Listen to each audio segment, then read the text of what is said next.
हम कितना खाते हैं वो ज़रूरी नहीं है, ज़रूरी ये है कि उसमें से कितना पचा पाते होंगे।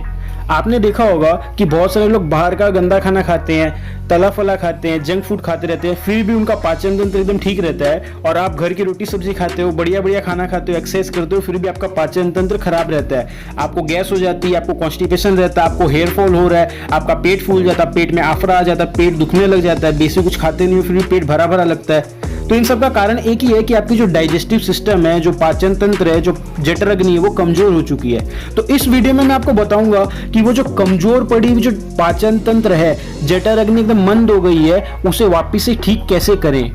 देखो, मेरे चैनल पे जो कोई भी आया है ना, उसे 100% फायदा ही हुआ है, क्योंकि मैं देता हूँ क्वालिटी इंफॉर्मेशन, मैं क्वांटिटी के पीछे नहीं भागता। तो मेरे चैनल को कर दो सब्सक्राइब और इस वीडियो को कर दो लाइक, क्योंकि बाद में आप लोग भूल जाते हो। तो हम बात करते हैं डाइजेशन की। आप मेरे को बताओ, डाइजेशन शुरू कब होता है, खाने का पचना शुरू कब होता है। बहुत सारे लोग बोलेंगे पेट के अंदर जाने के बाद खाना पचना शुरू होता है। आपकी बात 95% सही है, पर जो 5% आप भूल रहे हो वो ये है कि जब आप खाना चबाते हो तो आपके मुंह में जो स्लाइवरी ग्लैंड होता है, वो जो स्लाइवा छोड़ता है, जिसे हम लोग लाल भी बोलते हैं, वो खाने में जितनी मिलती है वो खाने को पचने में, मतलब डाइजेशन होने में उतना ज़्यादा हेल्प करती है। अब आपने देखा होगा बहुत सारे लोग जो लोग बाहर का बर्गर, पिज़्ज़ा, जंक फूड ये सब खाते हैं, वो लोग का पाचन तंत्र खराब नहीं होता, उनका डाइजेस्टिव सिस्टम खराब नहीं होता, पर आपका हो रखा है। क्यों? क्योंकि वो लोग जो चीज़ खा रहे हैं उसको वो लोग मुंह में लेते हैं, तो उनके मुंह से बहुत सारा सलाइवा निकलता है और वो सलाइवा उनके खाने को पचाने में बहुत ज़्यादा हेल्प करता है। आप मेरी बात मानो। और जब आप रोटी खाते हो तो मम्मी पापा भी बोलते थे ना कि खाने को चबा चबा के खाओ।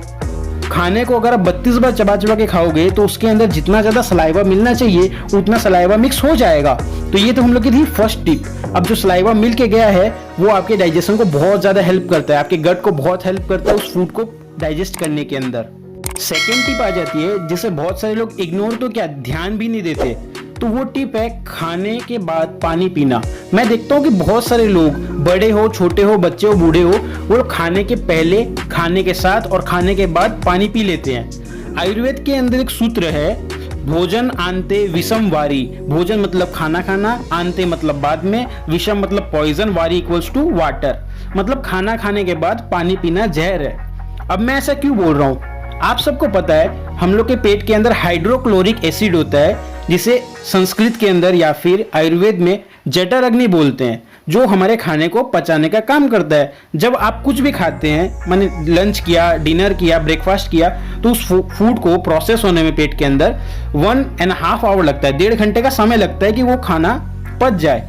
पर अगर आप उस दौरान, माने खाना खाते समय या 1.5 घंटे के अंदर अंदर पानी पी लेते हो, तो आपके पेट में जो हाइड्रोक्लोरिक एसिड है वो डाइल्यूट हो जाता है, डाइल्यूशन हो जाता है उसका, मतलब जो जठर अग्नि है वो मंद हो जाती है। तो उससे आपको सबसे पहले तो गैस बनेगी, आपको ढकार आने लग जाएगी, तभी आप समझ जाओ कि आपके पेट में जठर अग्नि कम हो गई है। तो आपको करना क्या है, आप पानी कब पियो? खाना खाने से 1 घंटा पहले पानी पीना है, मतलब पानी पीने के 1 घंटा के बाद खाना खाना है, और खाना चालू किए और उसके बाद 1.5 घंटे के बाद पानी पीना है। तो ये थी आपकी सेकेंड टिप। यहाँ पे आती है हमारी थर्ड टिप, जो कि मेरे पॉइंट ऑफ व्यू से सबसे इंपॉर्टेंट है आज की लाइफस्टाइल में। आज की लाइफस्टाइल मतलब सेडेंटरी लाइफस्टाइल। सुबह उठे, चाय कॉफी पिया, नाश्ता किया, ऑफिस चले गए। तो जो सुबह उठते जो चाय कॉफी पीते हैं ना, वो सबसे बड़ा जहर है, जो आपके पाचन तंत्र, आपके डाइजेस्टिव सिस्टम को तबाह कर दे रहा है। माने एक तरह से आप उसके ऊपर बॉम्बिंग कर दे रहे हो। तो आपको क्या करना है? आप बोलोगे सुबह उठते हम लोग क्या खाएं, कुछ तो चाहिए। देखो, सुबह उठते दूध पियोगे तो आयुर्वेद के अंदर लिखा गया है सुबह दूध पीना जहर पीने के समान है। क्यों?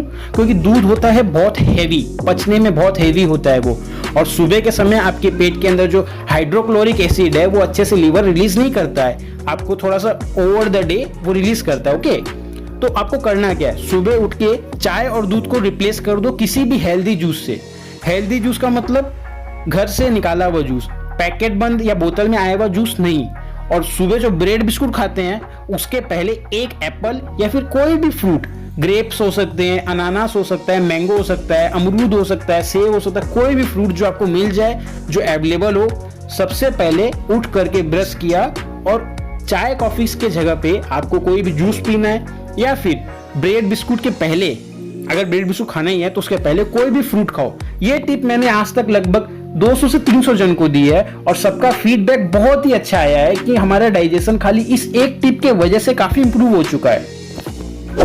अब जो फोर्थ टिप है ये बहुत ज़्यादा चटाकेदार है। मैं ऐसा क्यों कह रहा हूँ, क्योंकि आपने देखा होगा खाना खाने के बाद बहुत सारे लोग अमचूर खाते हैं, अनारदाना खाते हैं, या फिर हाजमोला जैसी कोई भी एक चटपटी चीज़ खाते हैं, या फिर बहुत सारे होटल्स के अंदर खाना खाने के बाद आपको सौंफ और मिश्री दी जाती है। इन सब चीज़ों को अंदर एक चीज़ कॉमन है, क्या कि जब आप रोटी खाने के बाद या फिर कुछ भी खाने के बाद इनको चबाओगे तो इनसे आपके मुंह से काफ़ी सारी स्लाइवा, जो आपका ग्लैंड है, स्लाइवरी ग्लैंड, वो काफ़ी ज़्यादा स्टिमुलेट होता है सॉल्टी चीज़ से, टेंगी चीज़ से। उस टेंगीनेस से काफ़ी सारा स्लाइवा, जैसे आप हाजमोला चूसते हैं तो बहुत सारा स्लाइवा आता है, वो जब आपके पेट में जाता है, जो चबाते समय आपके पेट फूड के अंदर जो स्लाइवा नहीं मिला था वो स्लाइवा ऊपर से आप डाल देते हो। तो ये अच्छे से तो हेल्प नहीं करता है, बट हाँ मोटा मोटा हेल्प कर देता है आपके डाइजेशन को, एक तरह से चाबुक मार के घोड़े को दौड़ा देता है। ओके, तो ये तो था आपका फोर्थ टिप की खाना खाने के बाद कुछ भी एक टेंगी चीज, चटपटी चीज चूसना, जिससे कि आपके मुंह से स्लाइवा बने और वो आपके पेट में जाके आपके फूड को चाबुक मार के पचाने में हेल्प करे। Comes the fifth tip. पांचवी टिप हमारी ये है कि खाना खाने के बाद एटलीस्ट 5 मिनट्स तक आप वज्रासन में बैठें। अब वज्रासन में बैठने से होता क्या है, सब लोग बोलते हैं खाना खा के वज्रासन में बैठना चाहिए। तो वो जब आप वज्रासन में बैठ जाते हैं तो थोड़ी देर के अंदर जो आपका बॉडी का कंप्लीट ब्लड सर्कुलेशन है, जो पैरों में जो ब्लड सर्कुलेशन जाता है लोअर एक्सट्रीमिटी के अंदर, वो ब्लॉक हो जाता है। वज्रासन का सिस्टम ऐसा है कि उस दौरान आपके घुटने और घुटने से नीचे का जो पाँव है, जो खून पीते हैं, वहाँ ब्लड सर्कुलेशन जाना मिनिमम हो जाता है। 100% की जगह 20 to 30% हो जाता है। अब वो बचा हुआ ब्लड कहाँ जा रहा है, वो बचा हुआ ब्लड आपके इंटेस्टाइन्स के अंदर, आइंस्टाइन्स के अंदर भर जाता है।